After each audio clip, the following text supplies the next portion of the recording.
আপনারা দেখছেন TVN24 news network. সবশেষ আপডেটে আপনাদের স্বাগত জানাচ্ছি আমি তাসমিয়া টুম্পা। প্রেসিডেন্ট ডোনাল্ড ট্রাম্পের উদ্যোগে হোয়াইট হাউসের নতুন বিলাসবহুল বলরুম নির্মাণের কাজ আপাতত চালিয়ে যাওয়ার অনুমতি দিয়েছে সুপ্রিম কোর্ট। শুক্রবার প্রধান বিচারপতি জন রবার্টস এক বাক্যের আদেশে নিম্ন আদালতের রায় সাময়িকভাবে স্থগিত করেন। তবে নির্মাণ কাজ শেষ পর্যন্ত চালিয়ে যাওয়ার বিষয়ে চূড়ান্ত সিদ্ধান্ত এখনও দেয়নি সর্বোচ্চ আদালত। হোয়াইট হাউসের ইস্ট উইং ভেঙে সেখানে প্রায় 90,000 বর্গফুটের এই বলরুম নির্মাণ করা হচ্ছে। ট্রাম্প প্রশাসনের দাবি, বিদেশি রাষ্ট্রপ্রধান ও গুরুত্বপূর্ণ অতিথিদের আনুষ্ঠানিক অনুষ্ঠানে যথাযথভাবে আতিথ্য দেওয়ার জন্য এই স্থাপনা প্রয়োজন। প্রকল্পটির প্রাথমিক ব্যয় ধরা হয়েছিল প্রায় $400 মিলিয়ন। তবে প্রকল্পটি শুরু থেকে আইনি ও রাজনৈতিক বিতর্কের মধ্যে রয়েছে। নিম্ন আদালতের বিচারকেরা বলেছেন, কংগ্রেসের অনুমোদন ছাড়া নির্মাণ কাজ শুরু করে ট্রাম্প প্রশাসন তার ক্ষমতার সীমা অতিক্রম করেছে। যদিও মামলা চলাকালে নিম্ন আদালতগুলো কাজ পুরোপুরি বন্ধ করেনি।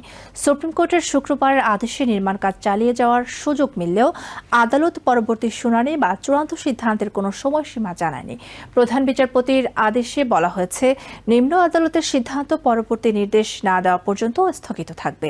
প্রকল্পটি নিয়ে বিতর্ক আরও বেড়েছে এবং আকার ও উদ্দেশ্য পরিবর্তনের কারণে শুরুতে ট্রাম্প প্রশাসন বলরুমটিকে কূটনৈতিক ও আনুষ্ঠানিক অনুষ্ঠানের জন্য অতিরিক্ত জায়গা হিসেবে তুলে ধরেছিল। পরে প্রশাসনের সঙ্গে হোয়াইট হাউসের নিচে থাকা নিরাপত্তা বাংকারের সংস্কারকেও যুক্ত করে।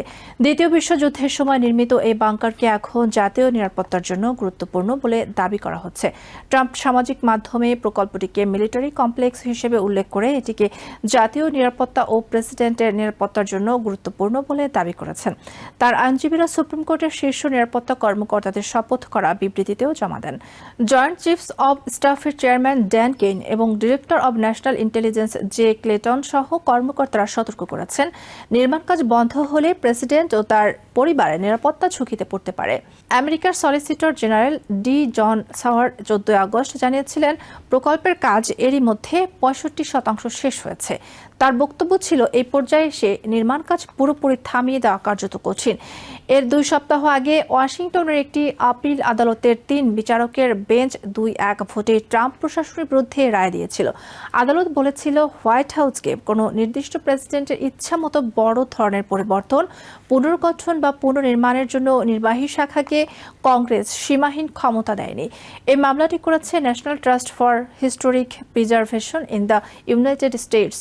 কংগ্রেসের সনদে প্রতিষ্ঠিত এই অলাভজনক প্রতিষ্ঠানটির অভিযোগ, হোয়াইট হাউসের মতো ফেডারেল সম্পত্তিতে নির্মাণ কাজের ক্ষেত্রে কংগ্রেসের তদারকি এড়িয়ে ট্রাম্প প্রশাসন সংবিধান ও ফেডারেল আইন লঙ্ঘন করেছে।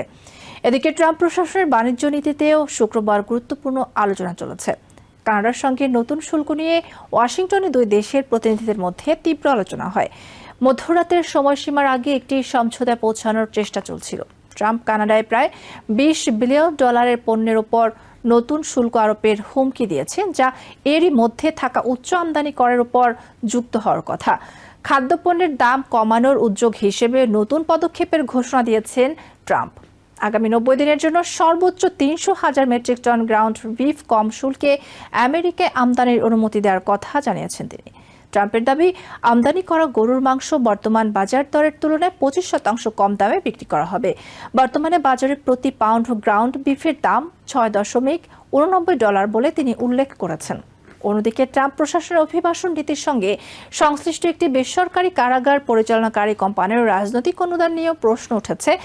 জিইও গ্রুপের একটি সহযোগী প্রতিষ্ঠান গত মাসে ট্রাম্পের রাজনৈতিক কার্যক্রমে $1.4 মিলিয়ন বেশি অনুদান দিয়েছে। এর আগে ট্রাম্প প্রশাসন অভিবাসীদের আটক রাখার জন্য প্রতিষ্ঠানটির সঙ্গে এমন কয়েকটি চুক্তি করে, যেগুলো থেকে কোম্পানিটি বহু বছরে $165 মিলিয়ন পর্যন্ত আয় করতে পারে। সামরিক সরঞ্জাম বিক্রির ক্ষেত্রে প্রশাসনের নতুন সিদ্ধান্ত সামনে এসেছে। সাউথ কোরিয়ার কাছে আমেরিকার অন্যতম আধুনিক যুদ্ধবিমান ভিত্তিক ক্ষেপণাস্ত্র AIM-9X সাইড উইন্ডার বিক্রির অনুমোদন দিয়েছে স্টেট ডিপার্টমেন্ট। 103টি ক্ষেপণাস্ত্র ও 10টি গাইডেন্স ইউনিটের এই চুক্তির মূল্য $125 মিলিয়ন। স্টেট ডিপার্টমেন্টের ভাষ্য, এতে আমেরিকার ডিফেন্স প্রস্তুতিতে কোনো নেতিবাচক প্রভাব পড়বে না। এই সিদ্ধান্তের সঙ্গে ট্রাম্পের সাম্প্রতিক অবস্থানের একটি বৈপরীত্য দেখা যাচ্ছে। এর আগে ইউক্রেনের কাছে উন্নত ক্ষেপণাস্ত্র প্রযুক্তি বিক্রির একটি চুক্তি থেকে তিনি সরে দাঁড়িয়েছিলেন।